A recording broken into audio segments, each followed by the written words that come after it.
너무 익숙해서 오히려 감사한 것을 모를 때가 있죠. 저희 아빠 얘기입니다. 아빠는 젊은 시절 수영 선수를 하셨어요. 올림픽까지는 아니어도 전국대회, 아시아대회는 꼭 출전하면 메달 들고 오는 전도 유망한 선수였다고 하시더라고요. 당시는 지금처럼 수영장에서 연습을 할 수 있는 것도 아니어서 대학교 체육관 수영장 물 빼기 전에 연습하고 청소하고 그러면서 훈련하셨대요.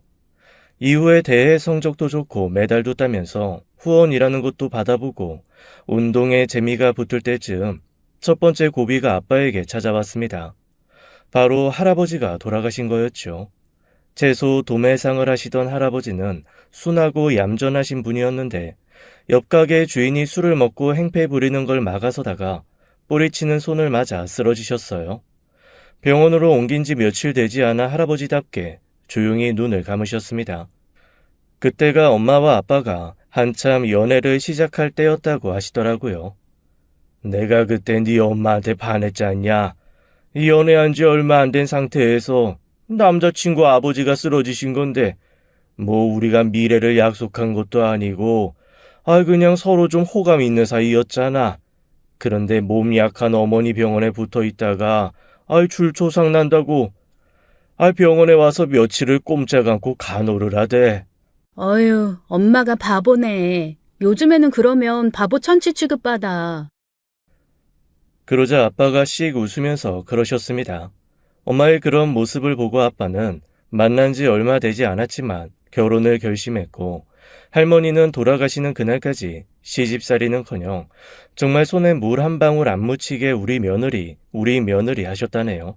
하긴 엄마 돌아가시기 전까지 우리 집의 실세는 엄마였어요. 아빠가 아무리 바쁘고 일이 많아도 꼭 집에 들어오면 바로 쓰레기부터 정리해서 갖다 버리고 들어와서는 청소하고 엄마 어깨에 주물러 주시고 그랬거든요. 저는 그걸 너무 어릴 때부터 봐서 모든 집이 다 그렇게 사는 줄 알았습니다. 여튼 할아버지가 돌아가시면서 졸지의 가장이 된 아빠는 수영선수를 그만두고 할아버지가 하시던 도매상을 이어받았다고 했습니다. 그리고 결혼도 했고요. 친할머니 말씀대로 엄마가 복덩이였는지 사업에 문외한이었던 아빠가 물려받았음에도 회사는 점점 성장했습니다. 제가 태어날 무렵 이미 과일과 정류까지 다양하게 취급하는 아주 큰 도매상이 되었으니까요. 덕분에 저는 유복한 외동딸로 행복하게 자랐습니다. 문제는 어려운 게 없이 자라 세상 물정을 모른다는 거였죠. 가난이라는 것이 얼마나 무서운지도 모르고 그 가난에 익숙한 사람들이 어디까지 염치 없어질 수 있는지도 몰랐다는 게 제 인생 최대의 약점일 줄은 몰랐습니다. 대학교 때 엄마가 돌아가시고 아빠와 저만 남겨졌을 때까지만 해도 제 인생의 최대의 고난은 지금이겠구나 했으니까요. 아빠는 엄마를 잃고 생각이 깊어지신 듯 했습니다. 전문 경영인을 앞세워 회사 운영의 대부분을 맡기고 그때부터는 일을 줄인 채 건강을 챙기는 삶을 살기 시작하셨죠. 그래서 솔직히 저는 아빠가 기네스북에 오를 줄 알았어요. 최고로 오래 건강하게 산 사람, 이런 걸로 말이죠.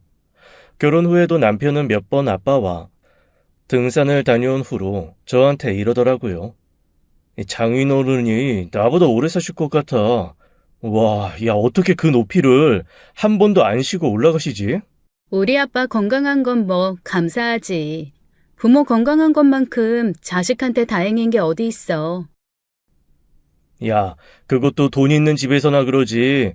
요즘에 돈 없는 집은 보험금 두둑히 들어놓고 빨리 가주는 게 자식한테 좋은 일이라더라. 세상에, 그런 끔찍한 말이 어디 있어? 그건 폐륜이지. 너무한다 정말. 사람들 못됐어. 으이그, 성에서 곱게 자란 공주님이 아직 세상 물정을 몰라요.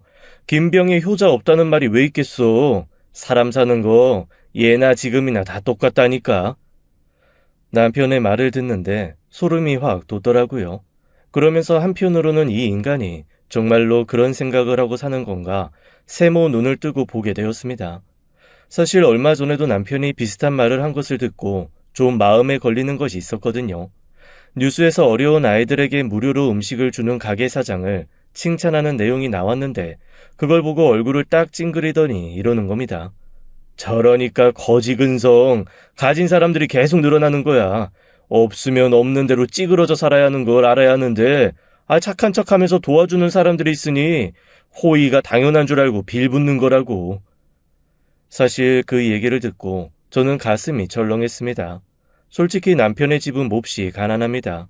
그래서 제가 결혼할 때 아빠가 좀 반대를 하셨었어요.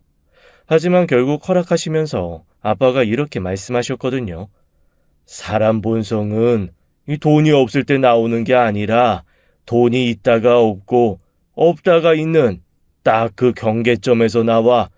만약에 최서방이 돈 때문에 태도가 변하는 게 느껴지면 그때는 너 다시 한번 잘 생각해봐야 한다. 그때는 그냥 아빠 잔소리인 줄 알고 넘겼는데 고급 와인잔에 맥주 가득 채워 먹으며 한우 육포 짝짝 씹으면서 딱 그 소리를 하는데 솔직히 정이 뚝 떨어졌습니다.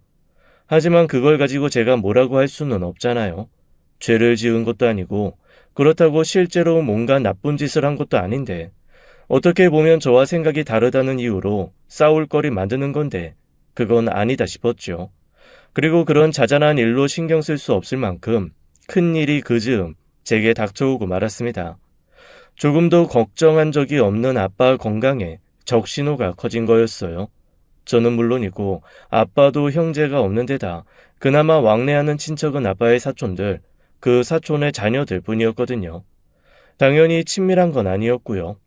그나마 아빠가 돈을 좀 크게 버시니까 그 사촌들, 사촌의 자녀까지 어려울 때 도와주신 적이 있고 다행히도 그 사람들이 여전히 고마워하는 마음을 가지고 있습니다. 한마디로 염치가 있는 사람이라 크게 불편한 거 없이 지내왔는데 그중 한 사람이 아빠를 보러 왔다가 눈이 좀 이상하다며 병원에 가보라고 한 거죠. 눈이 너무 노랗다고 했대요. 아빠는 피곤해서 그런 거라고 무시했었는데 그 얘기를 듣고 보니 정말 피부색도 예전 같지 않고 평생 느껴본 적 없는 피곤함도 느끼시는 게 뭔가 느낌이 좋지 않았습니다. 그래서 병원이라고는 한번 가본 적 없는 아빠를 억지로 진짜 도살장소 끌고 가듯 병원으로 모셨습니다. 그리고 그곳에서 저는 청천벽력 같은 아빠의 시한부 선고를 마주하게 되었습니다.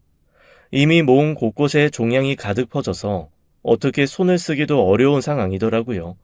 엎친 데 덮친 격으로 수술, 입원, 면회가 모두 자유롭지 못한 감염병이 대대적으로 창궐하는 바람에 병원에도 맘껏 드나들기 힘들었습니다.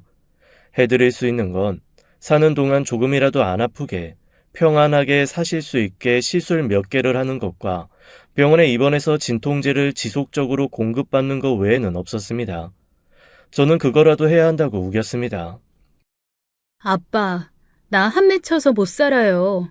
아빠 그냥 이렇게 넋놓고 보내는 거 나 못해요. 그러니까 아빠보다 나 먼저 가는 걸 보고 싶지 않으면 내 말 들어요. 병원 들어가요.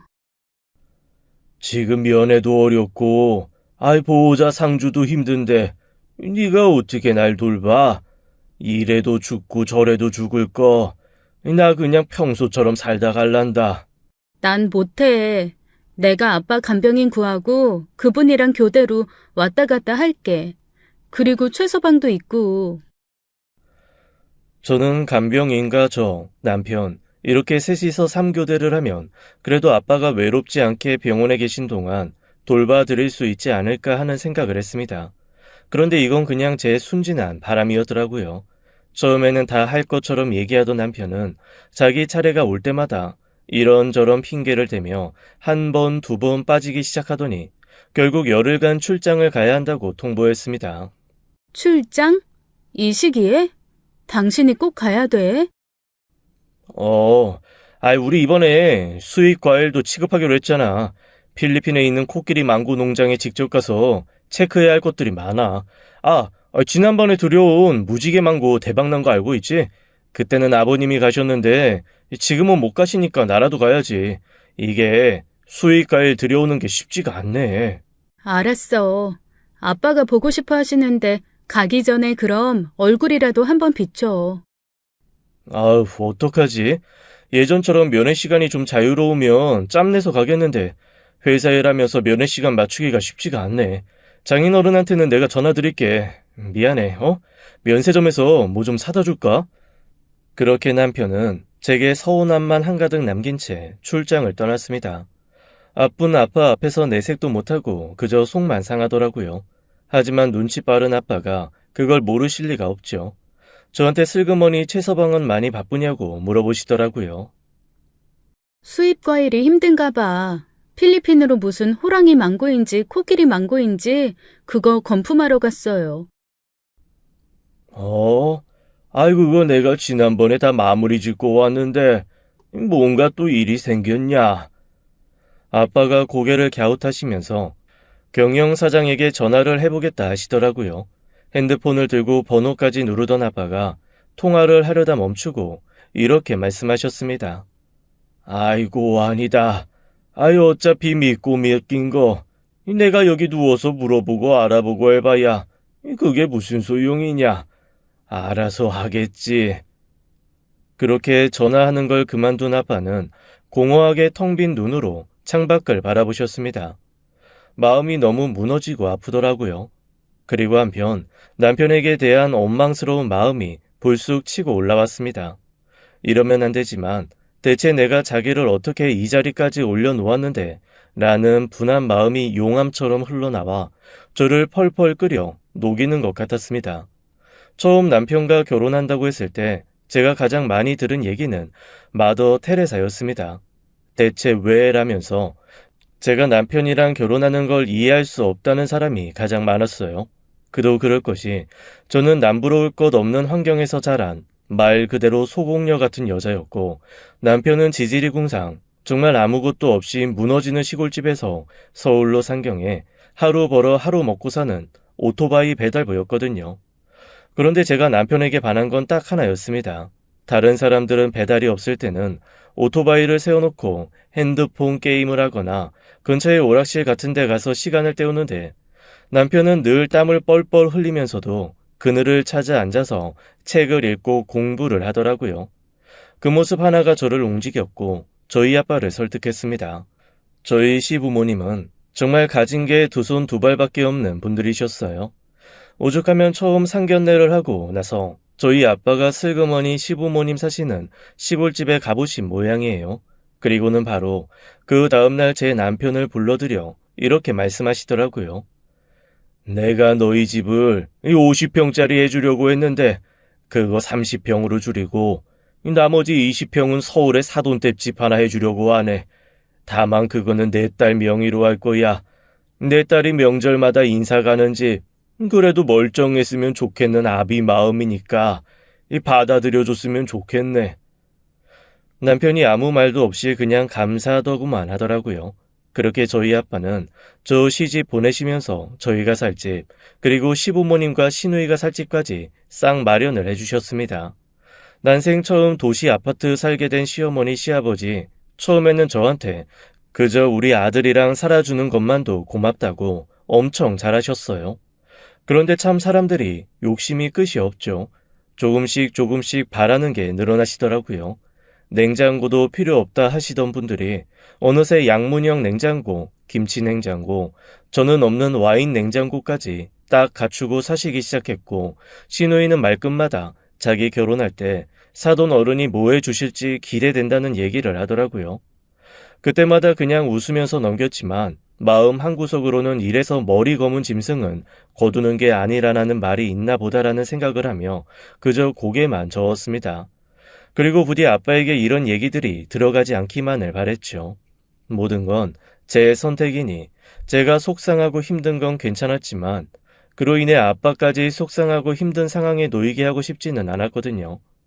한 가지 그나마 다행이었던 건 남편이 그래도 일을 잘한다는 거였습니다. 저와 결혼하면서 남편은 아빠의 배려로 꽤 괜찮은 과일 판매상 지점 하나를 맡아서 운영하게 되었습니다. 아빠 회사에는 각종 과일과 정육, 야채를 도매로 가져오는 곳이기도 했지만 그걸 깔끔하게 소분하고 다듬어서 소매로 파는 가게도 가지고 있었거든요. 각 지역마다 사는 수준에 따라 좀 다르기는 하지만 꽤 수익도 괜찮고 매상도 많이 나는 사업입니다. 그중 가장 괜찮은 알짜배기 자리를 남편이 운영하고 있으니 사실 그것만 잘 유지해도 저희 생활에는 아무런 지장이 없어요.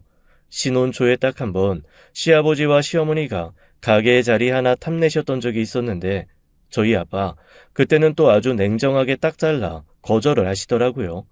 사위한테 가게 하나 더 맡겨서 잘 운영하게 한 다음 용돈 넉넉히 드리라고 할 테니 직접 운영하시는 건 안 하셨으면 좋겠다고 말이죠. 그때 처음으로 시어머니와 시아버지가 저한테 세모눈을 뜨셨습니다. 사돈끼리 서로 믿고 좋은 목자리 하나 정도는 줄 수 있지 빡빡하게 구신다면서 투덜거리시는 걸 보고 사실 그때도 정이 떨어졌거든요. 아마 남편이 그 앞에서 지금 이 정도 해주신 것만 해도 감지덕지라며 대신 펄펄 뛰지 않았으면 아마 그때 이 결혼을 정리했을지도 모릅니다. 눈치 빠른 남편이 거기서 제 편을 들지 않으면 하나에서 10까지 싹 뺏기고 알몸으로 내쫓길 것 같으니 빠르게 태세 전환을 한 거였죠. 그 이후에는 가게를 달라는 말은 없었지만 계속 집 명의를 아들 앞으로 해달라는 얘기를 남편을 통해 하더라고요. 처음에는 그것도 막아주던 남편이 사실 얼마 전부터는 어차피 부모님 계속 사시는 건데 명의 정도 변경해 드려도 되지 않냐는 얘기를 슬쩍 했습니다. 그래서 그때는 제가 아주 단호하게 거절을 했었어요. 명의 변경은 절대 안 된다고. 이거 아빠가 나한테 미리 주신 유산이라고 말이죠. 제가 너무 서슬퍼렇게 얘기하니까 남편이 일단은 아무 말도 못하기는 했는데 나중에 그 사실을 알게 되신 아빠가 아마 남편을 붙들고 한마디 크게 하셨던 모양이에요. 당신 딸한테 남겨주신 유일한 유산이라고 하셨다네요. 그 얘기를 듣고 남편이 얼마나 어이없어 했는지 저는 그 사람이 어이없어 하는 모습에 더 어이가 없었습니다. 재산이 얼마인데 그거 다 사회에 환원하고 딸한테 그 집 하나 달랑 남겨주신다며 펄펄 뛰는 바람에 저랑 한번 크게 싸운 적이 있었거든요. 그렇게 싸우고 채 화해를 하기도 전에 이 모든 일이 와다다 터져서 흐지부지 다 넘어가기는 했지만 어쨌건 남편은 그렇게 출장을 가버리고 저는 혼자 아빠의 간병을 시작했습니다. 아빠는 하루가 다르게 시들어 가셨습니다. 마치 건강을 지키는 물약을 젊은 시절 한 번에 들이켜서 미래에 쓸 건강까지 끌어다 쓴 사람처럼 의사도 당황할 정도로 빠른 속도로 쇠해 가셨어요. 마음이 무너졌지만 어쩔 수 없었습니다. 그리고 아무리 믿고 원망스러운 게 쌓였다 해도 힘들 때마다 남편이 보고 싶더라고요. 그나마 기댈 곳이 그 인간 하나뿐이라서 그랬던 모양입니다. 하지만 이런 제 마음이 완전히 붙이지도 못하게 산산조각이 나버린 계기가 있었습니다. 아버지가 처음으로 피를 토하고 중환자실로 들어가신 날이었습니다. 병원에서는 정말 얼마 안 남으신 것 같다고 마음의 준비를 하라고 하더라고요. 알고 있었지만 정작 눈앞에 그 사실이 닥쳐오니 막막해졌습니다. 멍하게 밖에 앉아있으니 할 게 없더라고요. 생각도 멈춰지고 손에 일도 안 잡혔습니다.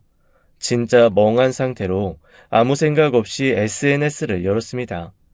사진들을 쭉 올리는 SNS는 제가 심란할 때마다 한 번씩 들어가보는 일종의 감성 배설 창구거든요.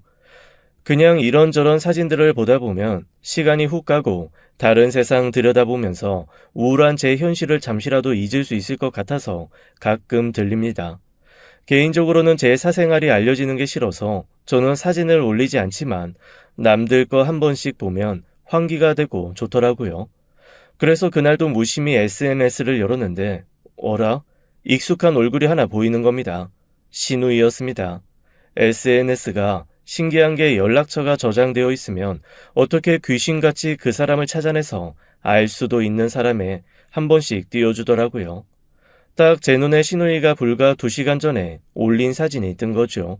눈 씻고 봐도 국내는 아니었습니다. 처음으로 신우이의 계정에 들어가 차근차근 살펴보면서 저는 손발이 벌벌 떨리고 숨도 쉴 수가 없었습니다. 오빠 덕에 호강한다는 둥, 행복한 가족 여행이라는 둥, 최고급 호텔에서의 룸서비스, 레스토랑 빌려서 디너, 오빠가 면세점에서 사준 명품백, 그리고 결정적으로 시부모님과 시누이, 그리고 남편까지 다정하게 찍은 가족사진. 네, 그랬습니다. 저는 이 차갑고 어두운 병원에서 오늘 내일을 앞둔 아버지 간병에 간이 쪼그라들고 있는데 이 인간, 병원에 얼굴 한번 비추지 않았던 그 인간은 출장 핑계대고 자기 피부치 싹 데리고 해외에 놀러가 있었던 거죠. 순간 뒷골이 서늘해지면서 온몸에 피가 빠져나가는 것 같았습니다. 제 몸속의 모든 뼈가 얼음으로 변해 살을 뚫고 나오는 줄 알았어요. 분노로 몸이 터질 것 같은데 마음은 한없이 싸늘해져 갔죠. 그리고 그때 아빠가 입원해 있는 중환자실이 시끄러워지면서 간호사가 절 부르더라고요. 아빠가 기적적으로 의식을 회복하셨다고요. 눈을 꿈뻑거리며 누워 계신 아빠를 보자마자 저는 울음을 터뜨리고 말았습니다. 그리고 철딱서니 없게도 아빠에게 정신 차려줘서 고마워도 아니고 살아줘서 감사해도 아닌 남편 욕을 한 바가지 하고 말았어요. 그런데 그게 아빠에게는 며칠이라도 더 살아야 할 이유가 되었나 봐요. 갑자기 기운을 차리시더니 이렇게는 못 가겠다고 눈에 힘을 꽉 주셨습니다. 그리고 저한테 변호사의 회사 운영자까지 차례대로 불러달라 하시더라고요. 아빠 살아생전에 정리를 해놓아야 나중에 제가 덜 고생한다고 말이죠.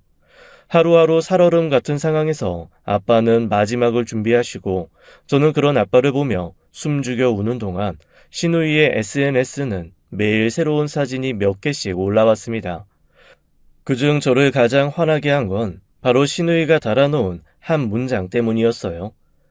우리 멋진 호구가 나 신혼여행 유럽으로 보내준다고 약속함 이라는 말과 함께 제 남편과 찍은 사진을 올렸더라고요. 이 멍청이는 여동생이 대놓고 자기를 호구라고 하는데도 뭐가 좋다고 거기서 허허실실 같이 사진 찍고 놀고 있대요. 게다가 저랑 이런 방구 논의도 없이 누굴 어디를 보내준다는 건지 저희 신혼여행이요? 못 갔습니다. 집이며 살림이며 다 제 쪽에서 하고 결혼식 비용도 반 이상 저희 쪽에서 냈거든요. 그거 미안하다고 시댁 쪽에서 신혼여행 비용이라도 보태준다 하셨는데 그나마도 어디서 대출 받아야 하는 상황이라 제가 됐다고 했어요. 그랬더니 꼴랑 그 자존심은 어디서 나온 건지 남편이라는 놈이 어떻게든 신혼여행은 자기 돈으로 시켜주겠다고 결혼하고 1년 안에 가자고 약속하더라고요. 그 약속 어쩌긴요. 흐지부지 되었죠. 일 바쁘고 돈 벌리니 정신도 없고 자기야 저희 아빠 따라서 해외 출장 많이 다니니 굳이 비행기 타고 싶은 마음도 없어진 겁니다. 그래서 저 혼자 몇 번 여행을 다녀왔는데 그나마도 시댁에서 알고 한 소리 하길래 빈정상해서 안 하기 시작했거든요. 혼자 가면 뭐하냐부터 시작해서 시누이 좀 데리고 가라, 부모님 비행기 좀 태워드려라, 아니 뭐 맡겨놓은 거 있는 사람들 마냥 잔소리들을 해대는데 짜증이 좀 났습니다. 이런저런 변명도 귀찮고 그렇다고 데리고 다니는 건 더 싫고 해서 아예 말 나올 구실을 만들지 않으려 여행을 끊었더니 이 인간들이 자기네들끼리 쿵짝 맞아 이러고 다니네요. 신우이의 어이없는 SNS 허세가 아니었으면 저는 이 사실도 모를 뻔했습니다. 하긴 제가 그런 거 안 하는 거 알고 있으니 당당하게 이렇게 올렸겠죠. 그 사진들을 보는데 참 뭐라고 해야 하나 참담했습니다. 그냥 속상하고 억울하고 짜증나고 화나는 게 아니라 비참하고 먹먹하더라고요. 자기네들이 사람이면 그 집 살게 해주는 자기 아들 밥벌이 하게 해준 사람이 남도 아닌 아내, 며느리, 올케 언니 아빠인데 그 사람이 사경을 헤매는 동안 여행이라니 도저히 참을 수가 없어서 남편이 집으로 돌아오기로 한 날짜 이틀 전 평생 안 하던 화상 통화를 걸었습니다. 당연히 처음에는 안 받더라고요. 그리고 1시간쯤 뒤에 주변 정리가 다 끝났는지 술 덜 깬 부수수한 얼굴에 딱 침대만 나오는 각도로 카메라 고정하고 전화를 하는 거 있죠. 미안. 접대가 많아서 이제 숙소 들어와서 확인했네. 미안해. 그래? 접대? 무슨 접대가 그렇게 많아? 아빠는 한 번도 접대 같은 거 안 하시던데. 에이, 장인어른이랑 나랑 같나? 다 스타일이 있는 거지. 그나저나 장인어른 괜찮으시지? 참 빨리도 물어본다. 아니, 먼저 좀 연락해서 물어볼 마음은 안 들디? 또 왜 이래. 일할 때는 정신없는 거 알잖아. 거기 누워 계신 걸 내가 뭐 어떻게 하라고. 그 순간 제 인내심은 바닥이 나고 말았습니다. 그리고 바로 폭발했죠. 넌 네 여동생 명품 가방 사주고 네 부모랑 호텔 수영장에서 배 까고 사진 찍는 거 그게 일이니? 그게 출장 가서 하는 일이야? 야, 바빠서 신혼여행도 못 간다는 놈이 레스토랑 빌리고 면세점 쇼핑하고 할 건 다 했더라. 그 비용 중에 1원이라도 법인카드에서 나갔으면 너 가만 안 둘 거라고 대표님이 그러시더라. 어? 아이, 당신 대체 그걸, 아니, 그러니까, 그게, 저기 자기야. 네가 사람이냐? 끊어. 재수없어. 저는 확 전화를 끊어버렸습니다. 그 다음부터 전화기에 아주 불이 나더라고요. 시부모님의 시누이, 남편까지 문자에 전화에 아주 난리도 아니었습니다. 그새 입들을 맞췄는지 아주 말도 딱딱 잘 맞았습니다. 미리 패키지 예약을 했는데 안 가면 위약금도 있고 계약금도 날리는 거라 어쩔 수 없이 불편한 마음으로 왔다나요. 그리고 원래는 저도 데리고 오려고 서프라이즈로 준비했는데 아버지가 저렇게 되시는 바람에 말도 못하고 왔다면서 되도 않는 변명들을 하더라고요. 그러거나 말거나 저는 다 무시하고 마음속으로 결심했습니다. 그냥 이혼을 하기로요. 그리고 아버지 가시는 마당에 마음이라도 편하시라고 제가 저딴 놈이랑 더 이상 안 살 거라고 알려드리려고 아버지에게 가서 속삭였어요. 아빠, 저 이혼할 거예요. 깨끗하게 이혼하고 똘똘하게 살 거니까 아빠 제 걱정 마시고 가볍게 가세요. 가볍게. 저 걱정하느라 몸 괴로운 거 참으면서 계시는 거면 그러지 않으셔도 돼요.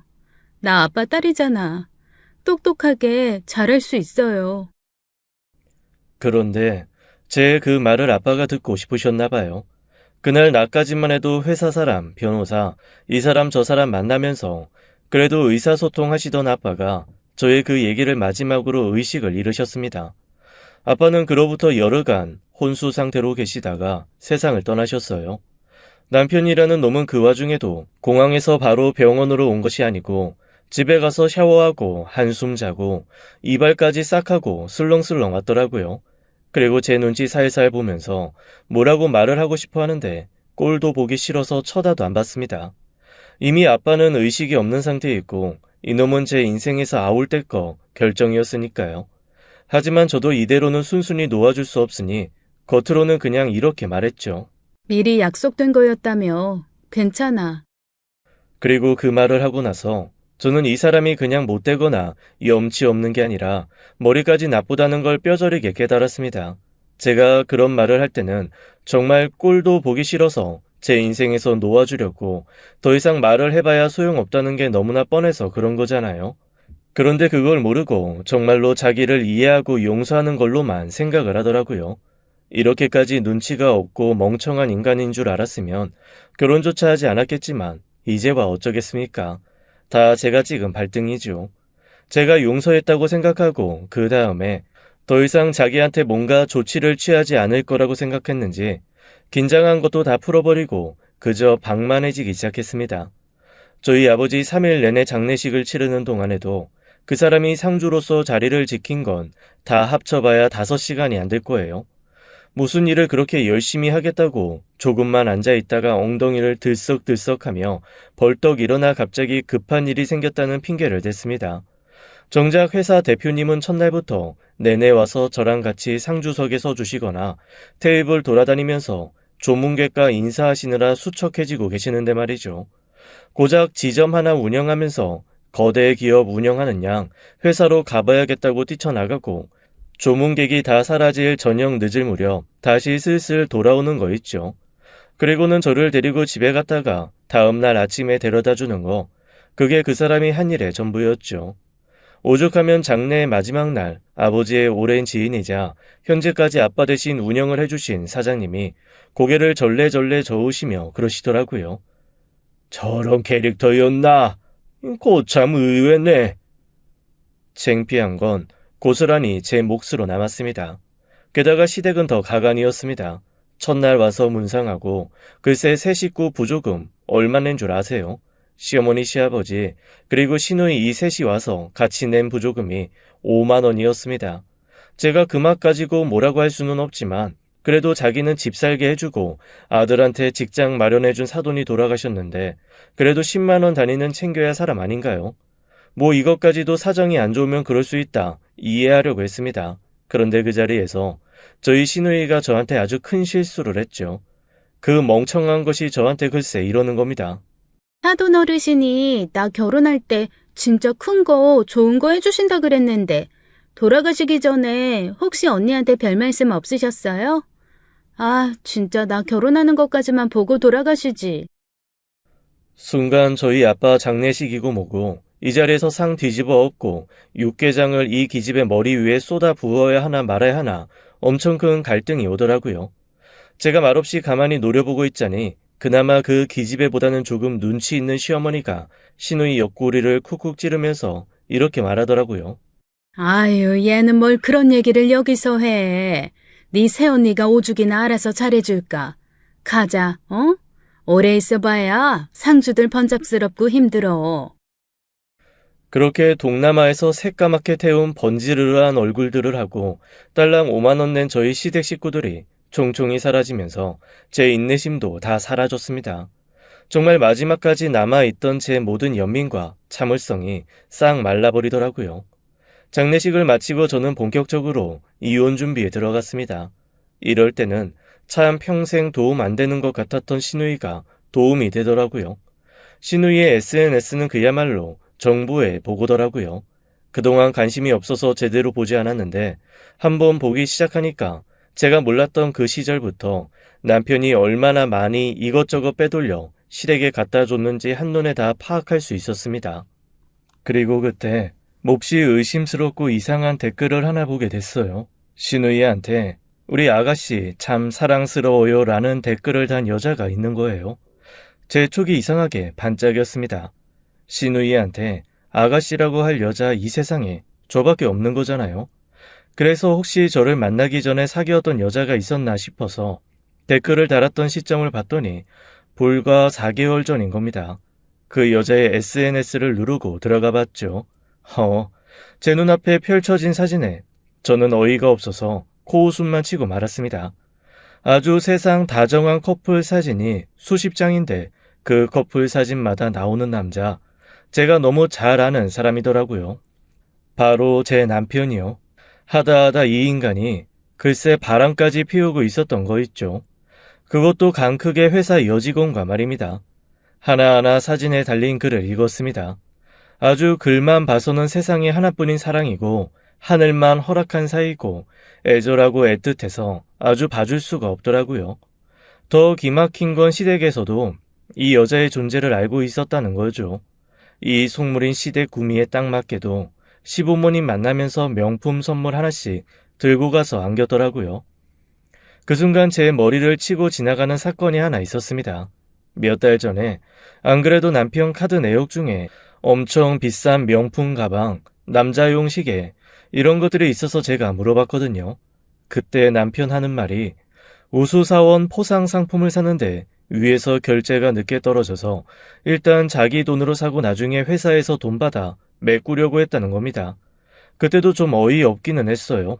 아니 무슨 회사가 포상으로 명품 가방에 시계를 줍니까? 제가 거기에 대해서 뭐라고 했더니 절 아무것도 모르는 사람 취급하면서 요즘 사람들은 이런 게 걸려 있어야 열심히 한다는 둥, 원래 다른 회사도 다 경품으로 명품 하나씩은 건드하는 둥, 완전 저를 개무시하면서 설명을 하더라고요. 그래서 또 그런가 보다 했죠.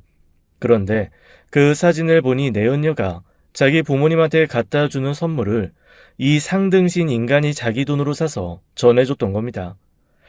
돌아가신 우리 아빠한테는 국밥 한 그릇도 대접해 본 적 없는 놈이 말이죠. 그것도 하나하나 다 캡처하고 그 여자의 SNS와 시누이의 SNS 주소도 변호사에게 다 보냈습니다. 그리고 최종적으로 걸리적거리는 것들 없이 제가 제 마음대로 일 처리를 할 시간이 필요했습니다. 남편에게 며칠에 걸쳐 너무 힘들다, 한국이 아닌 다른 곳에서 마음을 좀 추스르고 싶다는 사인을 계속 보냈습니다. 그래? 아무래도 힘들지. 정말 어디 좀 가 있을래? 나 혼자서 무슨 재미로. 요즘엔 그냥 혼자 있는 게 제일 싫고 무서워. 그냥 복작복작하게 살고 싶어. 안 그래도 엄마 아빠도 그렇고 다 네 걱정 많으신 거 알지? 알지. 감사하게 생각하고 있어. 그 대답을 하면서 저는 속으로 코웃음을 쳤습니다. 아버지 장례 후 시댁의 태도는 보기 드물게 말랑말랑해졌습니다. 자기들도 아는 거죠. 부조금 5만 원이 너무했다는 것도 시누이가 말 실수한 것도, 무엇보다 오늘 내일 하는 사돈 두고 아들 쏙 빼서 여행 간 것도 눈치가 보이기는 하겠죠. 이빨린 위로를 어찌나 해대는지 듣는 내내 인공 조미료를 퍼먹는 것처럼 역겹고 짜증나는 걸 참느라 정말 힘들었거든요. 그런데 그걸 이 남편이란 놈은 자기네 식구들 면 세워준다고 또 제 앞에서 치하를 하네요. 자기 부모님 같은 사람 없다고 말이죠. 하지만 제가 세운 계획을 제대로 실행하려면 호응하며 고개를 끄덕일 수밖에 없었습니다. 며칠에 걸쳐 슬슬 혼자 어디 가는 거 싫고 복작이고 싶다는 분위기를 싹 깔고 남편에게 이런 제안을 하나 했습니다. 나 사실 지난번에 당신이 계획한 여행 같이 못 간 게 많이 아쉬워. 그렇다고 며칠 다녀오는 건 별로 좋은 생각 같지도 않고. 여하튼 그 여행인 시부모님도 아가씨도 아주 편하지는 않았을 거잖아. 우리 말레이시아 한 달 살기 해보면 어때? 다 같이 거기 코타키나발루라고 엄청 멋진 휴양지 있는데 삼시세끼 밥 다 주는 호텔도 그렇게 많이 비싸지는 않더라고. 우리 한 방 쓰고 부모님이랑 아가씨 한 방 쓰고 방 2개 빌려서 한 달 살이 어떻게 생각해? 우리 식구들까지 다? 한 달이나? 어떻게 그런 생각을 했어? 아니, 아빠 보내면서 보니까 가족밖에는 없더라고. 그래서 이참에 다 같이 한번 해외에서 시간을 보내보면 어떨까 싶어서. 고급 리조트 호텔, 그것도 밥 3끼 다 뷔페식으로 나오는 곳. 누가 들어도 거기 할 만큼 유명한 호텔에서의 한 달 살이 제안은 제 미끼였습니다. 절대로 이 미끼를 안 물 수 없을 거라 확신했는데 아니나 다를까 다음날 오전에 바로 시어머니가 전화를 하더라고요. 어머, 너는 어쩜 그런 생각을 다 했니? 세상에, 너무 좋다, 얘. 그런데 거기서 한 달이나 있으려면 옷도 좀 더 있어야 하고, 여행 가방도 큰 거 사야 하고, 아유, 준비할 게 한두 개가 아니겠어. 그이한테 필요한 거 사드리라고 할게요. 그러면 다들 괜찮으신 거죠? 괜찮다, 마다. 내가 이번에 가보니까 난 완전히 동남아시아 체질이더라고. 아주 말년에 거기 별장 하나 짓고 날 추워지면 거기 가서 몇 달 살다 오고 그러면 딱 좋겠어. 그러시면 되죠 뭐. 그러면 일단 다들 괜찮으신 걸로 알고 저 준비할게요, 어머님. 잔뜩 들뜬 시댁 식구들과 남편은 제 허락도 떨어졌겠다. 신나게 이것저것 쇼핑을 하며 한 달 살이를 준비하더라고요. 그리고 출발하기 이틀 전에 저는 모두에게 몹시 슬프고 아쉬운 얼굴로 한 가지 사실을 통보했습니다. 어쩌죠? 아무래도 저는 같이 출발 못할 것 같아요. 아버지가 남기신 유산이랑 빚이랑 여튼 그런 걸 빨리 처리해야 상속 문제며 뭐며 다 처리가 되는데 제가 여기서 그게 마무리가 안 돼서요. 아이고, 상속 문제면 중요하지. 그럼, 여행이 대순이야. 어머, 우리가 도와줄 수 있는 것도 아니고 어떡하니? 혼자 고생스러워서. 벌써 다 예약해 놓은 거라 물을 수도 없을 텐데. 아휴, 일단 가서 놀고 계시면 되죠. 저 처리하고 천천히 따로 갈게요. 당신 괜찮겠어? 내가 안 도와줘도 돼? 어차피 내가 직계라서 내가 다 해야 돼. 가서 일단 잘 즐기고 있어. 얼른 처리하고 따라갈게. 제가 못 간다고 하자 시댁 식구들과 남편은 서운한 기색 따위 없이 좋아 죽겠다는 얼굴을 숨기지 못하는 게 참 꼴보기 싫었습니다. 그리고 다 같이 신나게 새 옷 입고 다 같이 말레이시아로 출발하면서 예의상 저한테 같이 못 가 서운하다는 말 한마디 안 하더라고요. 일단 식구들을 다 내보내고 본격적으로 제 할 일을 시작했습니다. 그동안 월세 한 번 안 받고 살게 해줬던 시댁부터 돌아갔습니다. 몇 달 친정 아빠 때문에 정신없어 들락거리지 못했는데 제가 없는 동안 아주 집안 살림이 많이 늘었더라고요. 시누이 방에서 제 가방이며 액세서리들을 몇 개 발견하고는 기가 차서 헛웃음만 계속 내뱉었습니다. 눈에 보이는 제 물건들을 싹 챙겨서 나오면서 바로 부동산의 집을 내놓았어요. 아이고 며느님, 오랜만이시네요. 짐 내놓으시게. 그래서 다들 짐 싸도 어디 가셨구나. 이사도 그러면 혼자 하시려고.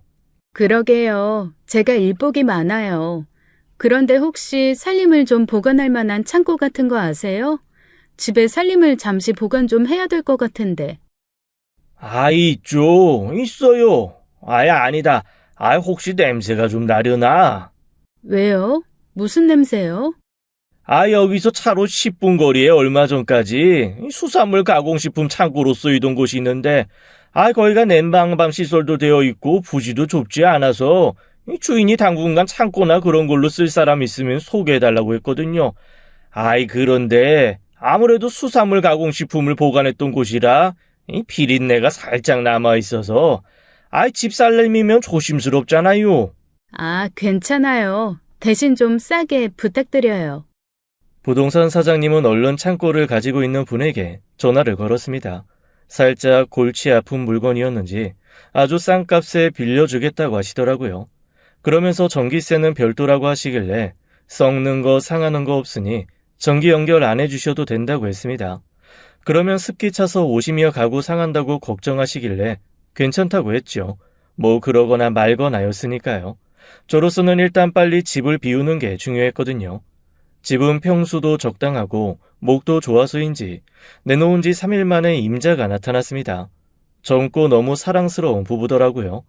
1살이 채 안 된 아기를 소중하게 보듬어 안고 부동산으로 들어오는데 갑자기 눈물이 왈칵 났습니다. 남편이 아내 보는 눈빛이 세상 가장 귀한 보석을 보는 것처럼 반짝이고 땀에 절고 피곤한 아내가 그 눈빛 아래 해사하게 피어나는 게 보였거든요. 그 모습이 너무 곱고 제 처지가 한심해서 눈물이 다 나더라고요. 신혼부부는 제가 내놓은 것보다 3천이 부족한 상황이었습니다. 몇백도 아니고 3천이나 부족하니 당연히 난감한 얼굴이 되었지요.